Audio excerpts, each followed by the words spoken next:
Okay, so stress strain curve अगर हम बात कर रहे हैं तो ये बेसिकली हम माइल्ड स्टील के लिए ड्रॉ कर रहे हैं। और माइल्ड स्टील हम, जैसे मैंने अभी आपको बताया कि माइल्ड स्टील का हम जो यूज कर रहे हैं वो इसलिए कर रहे हैं ताकि ये हम जान सकें कि एक माइल्ड स्टील को अगर हम इलोंगेशन प्रोवाइड करते हैं, स्ट्रेन देते हैं, तो किस तरीके से उसके अंदर स्ट्रेस का बिहेवियर चेंज होता है।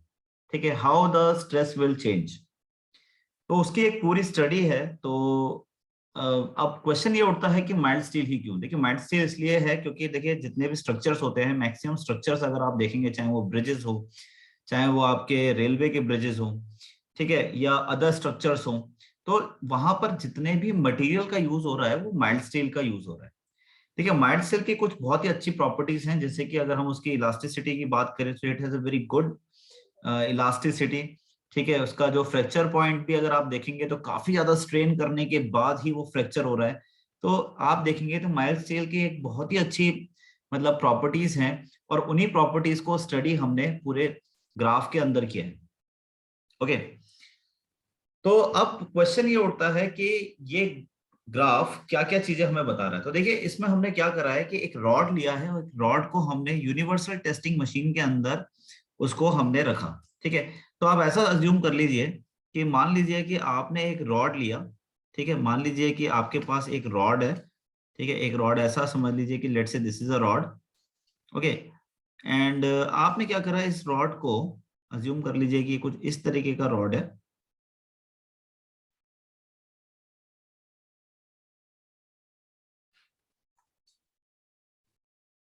ठीक है, कुछ इस तरीके का रॉड है, और आपने इसको कुछ फोर्स अप्लाई किया। ठीक है, let's say if you applied force, tensile forces आपने इसके ऊपर अप्लाई किया, सो व्हाट विल हैपन, इसके अंदर इलोंगेशन होना शुरू हो जाएगा। ठीक है, अब जैसे जैसे इसके अंदर इलोंगेशन होगा, ऑब्वियस सी बात है, ये धीरे धीरे करके स्ट्रेन होना इसके अंदर शुरू हो जाएगा। ठीक है, आपने इसके ऊपर फोर्स लगाया आउटवर्ड डायरेक्शन में, तो स्ट्रेन जो है वो ऑब्वियस सी बात है दोनों साइड होना शुरू हो जाएगा। ठीक है, तो जब हम इसको ऐसा खींचते हैं इस तरीके से, तो देखिए किस तरीके से ये पूरा ग्राफ चलता है, थोड़ा उसको समझते हैं। तो देखिए, सबसे पहले पॉइंट आता है आपका ओ से, जब ये धीरे धीरे करके चलना शुरू होता है तो एक स्ट्रेट लाइन चलता है टिल ए पॉइंट, और इसको हम बोलते हैं दैट इज प्रोपोर्शनैलिटी लिमिट। ठीक है, इसको हम क्या बोलते हैं, प्रोपोर्शनैलिटी लिमिट। तो हम ये कह सकते हैं कि ओ से लेकर ए तक, ठीक है, अगर आप ओ से लेकर ए तक की बात करेंगे, तो ओ से लेकर ए तक आपको क्या मिलेगा, प्रोपोर्शनैलिटी लिमिट मिलेगा। You will get a proportionality limit.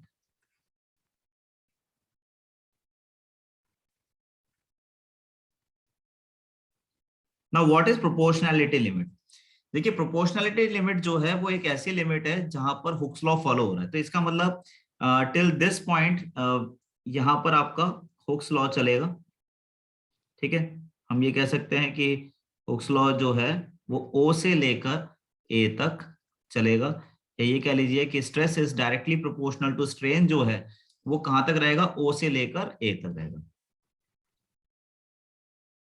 So Hooke's law कहता क्या है, हुक्स लॉ कहता है कि भाई आप जितना स्ट्रेस, जितना भी किसी बॉडी के अंदर स्ट्रेन करेंगे, यानी कि जैसे कि अगर आप फोर्स अप्लाई करके उसमें स्ट्रेन क्रिएट करेंगे, तो स्ट्रेस भी उसी रेशो में बढ़ता चला जाएगा, और कब तक बढ़ता रहेगा, जब तक आप ए पॉइंट तक रीच नहीं कर जाते।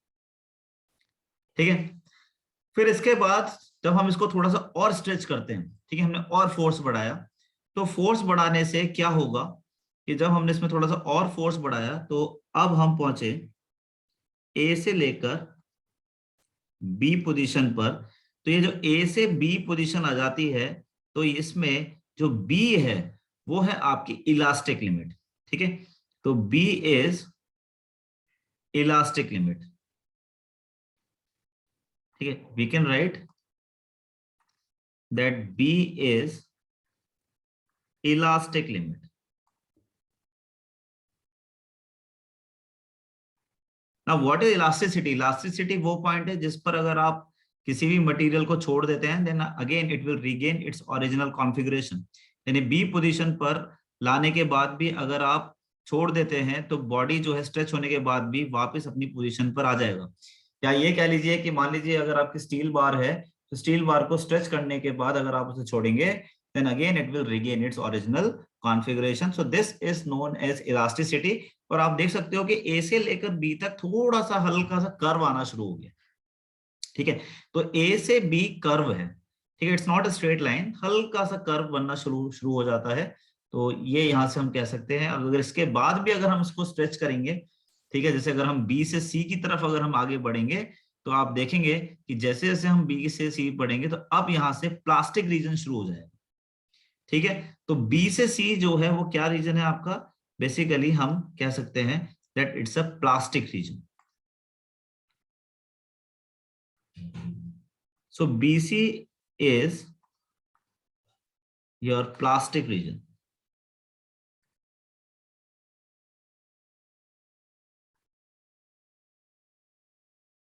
Plastic region. Now plastic region क्या है? What is plasticity? Plasticity का मतलब है कि आपने किसी भी बॉडी में स्ट्रेच किया और वो वापस फिर अपनी पोजीशन पर अगर नहीं आया है, then such type of materials are known as plastic materials.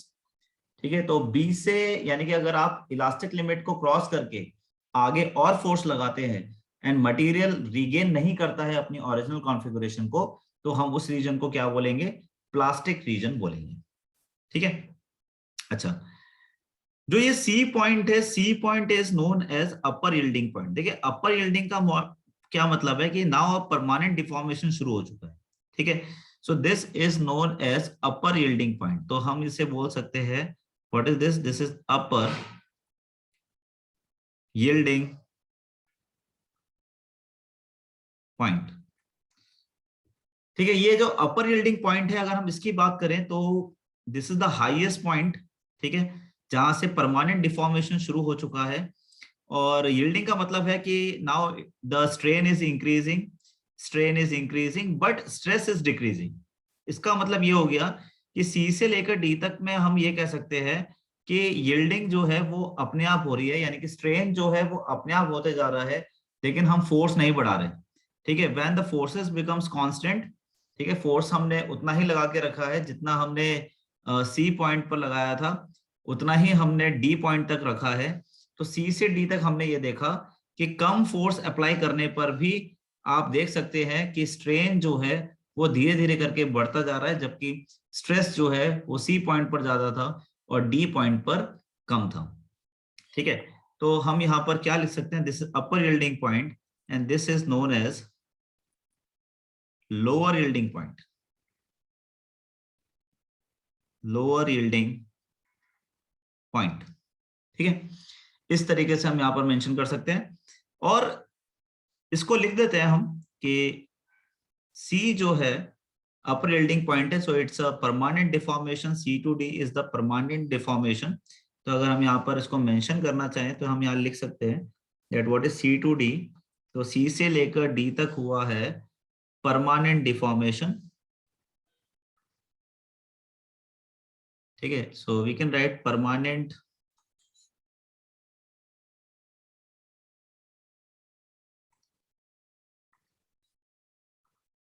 Deformation, ठीक है। और ये परमानेंट डिफॉर्मेशन के साथ साथ आप देखेंगे कि strain is increasing, strain is increasing while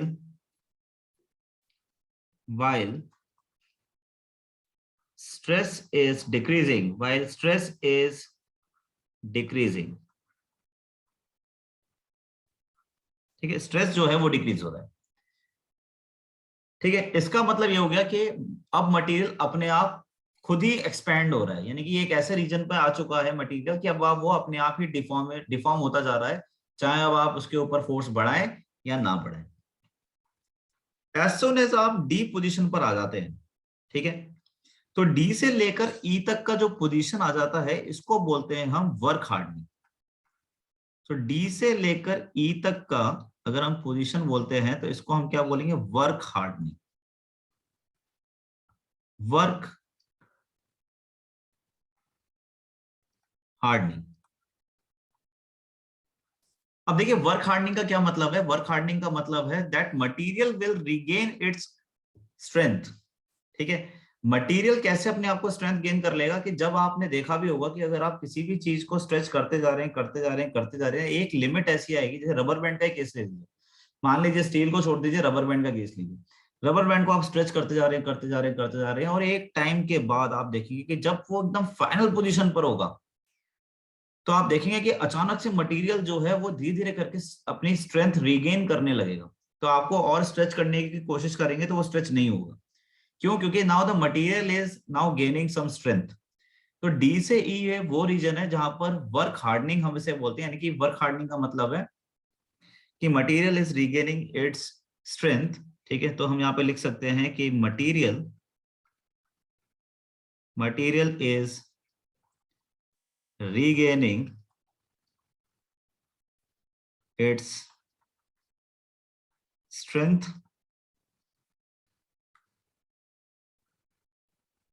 is strength before failure, यानी फेल होने से पहले दोबारा से स्ट्रेंथ में गेन करता है।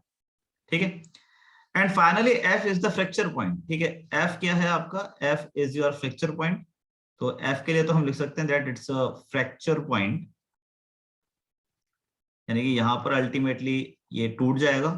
ठीक है, दो अलग अलग पार्ट्स में ये टूट जाएगा। तो देखिए अल्टीमेटली जब ये ब्रेक होगा तो अगर मैं इसको शो करके दिखाऊं तो कुछ इस तरीके से हम शो करके दिखा सकते हैं कि आप देखेंगे कि पहले तो ये कुछ इस तरीके का शेप गेन करेगा,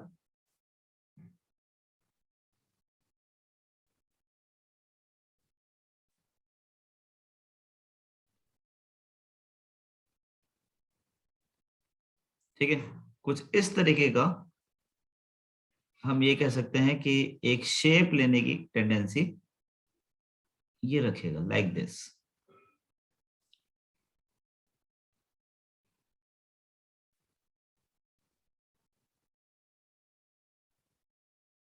कुछ इस तरीके से ये डिटैच हो जाएगा। ठीक है, दोनों एक दूसरे से अलग अलग कोन बनाएंगे। ये जब अल्टीमेटली जब फ्रैक्चर होगा तो कुछ इस तरीके से होगा। ठीक है, जब आप स्ट्रेच करते जाएंगे तो ultimately you will get this. ठीक है, तो this is how the mild steel, mild steel के साथ हम ये कह सकते हैं कि जैसे जैसे अगर हम उसको स्ट्रेच करेंगे, इलोंगेशन देंगे, तो इस तरीके से उसमें स्ट्रेसेस क्रिएट होती हैं। इस तरीके से उसके अंदर हुक्स लॉ यानी प्रोपोर्शनैलिटी लिमिट तक, ए पॉइंट तक प्रोपोर्शनैलिटी लिमिट रहती है। ठीक है, A is the proportionality limit, B is your elastic limit, C is your upper yielding point, lower yielding point D point हो जाएगा, ई जो हो जाएगा आपका ये कह सकते हैं कि अल्टीमेट स्ट्रेंथ कह सकते हैं। You can write ultimate strength, क्योंकि इससे ज्यादा स्ट्रेंथ इसके अंदर अब नहीं हो सकती। This is the ultimate strength and F is the fracture point. You may right fracture point. ठीक है, तो इस तरीके से हम इसको लिख सकते हैं। और अगर हम यहां लिखना चाहते हैं कि how much energy is stored, if you wanted to write down the energy stored, ठीक है, अगर आप यहां लिखना चाहते हैं एनर्जी स्टोर्ड की बात करते हैं कि energy stored, so energy stored is basically area under stress strain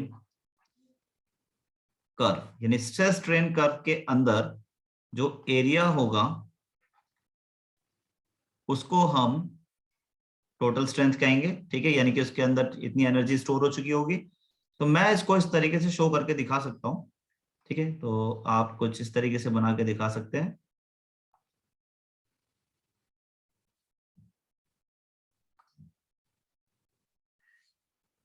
so let's say यहां से लेकर यहां तक, ठीक है, एंड कुछ इस तरीके से आप शो कर सकते हैं।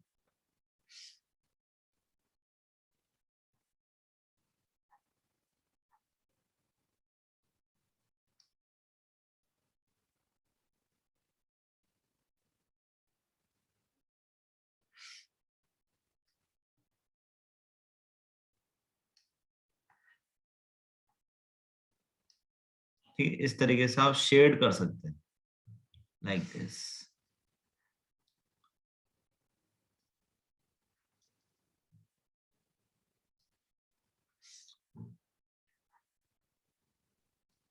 इस तरीके से आप बना सकते हैं।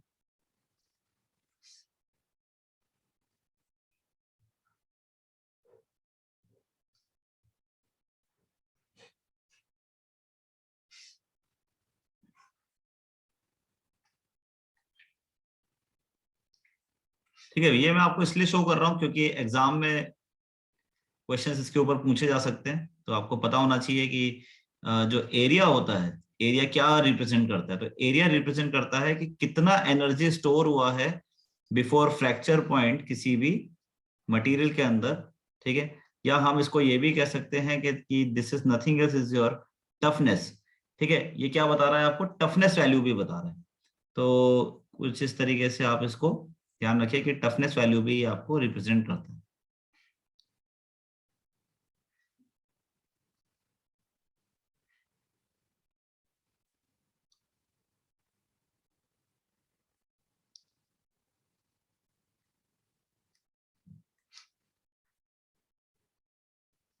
ठीक है, तो इस तरीके से आप बना सकते हैं। तो this is the area energy stored. तो हम यहाँ लिख देते हैं कि इसको एनर्जी स्टोर्ड, ताकि किसी भी तरीके का कंफ्यूजन ना रहे।